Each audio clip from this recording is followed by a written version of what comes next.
Ernest Crim III has used his experience with a viral hate crime to help kids deal with racism. He has a new book coming out next month called How Black History Can Save Your Life. Ernest is here now on set to talk more about that. Ernest, talk about you've done a lot in the realm of teaching. You've been a teacher. You do a lot of education online, on social media.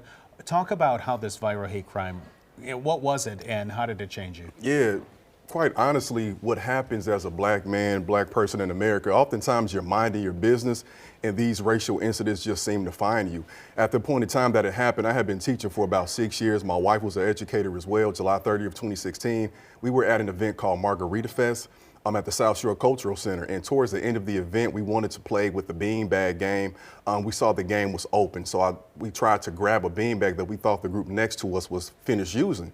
And this group, it was two black folks, two white folks, and a white lady in the group began to yell at us because we took the bag that we thought she was done using. So we're starting to go back and forth because I just didn't like the way that she was talking to me and my wife, and it escalated and she started calling us the N-word.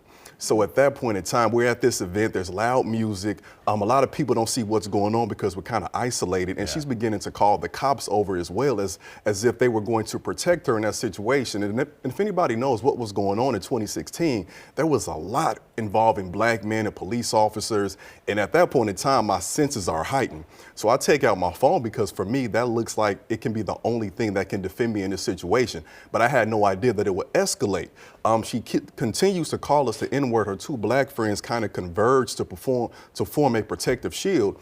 And she keeps going and eventually spits at me and my wife. And it was at that point that I realized that I wasn't fighting just against the N-word, but I was also now fighting a crime and seeking justice.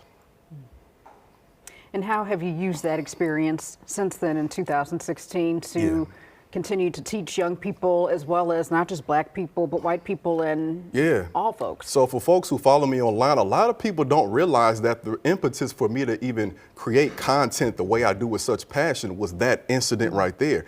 I posted it online, and that was my first piece of content.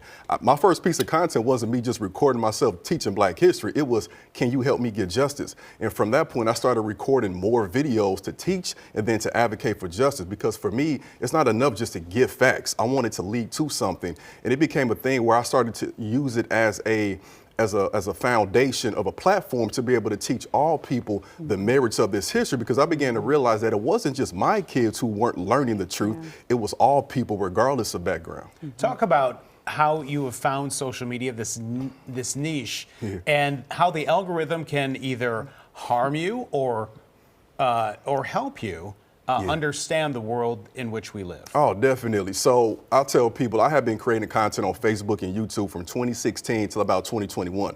None of my videos really went viral. I was just on there talking to maybe a couple hundred people, but I kept doing it because I was passionate about it and I was still teaching in the class.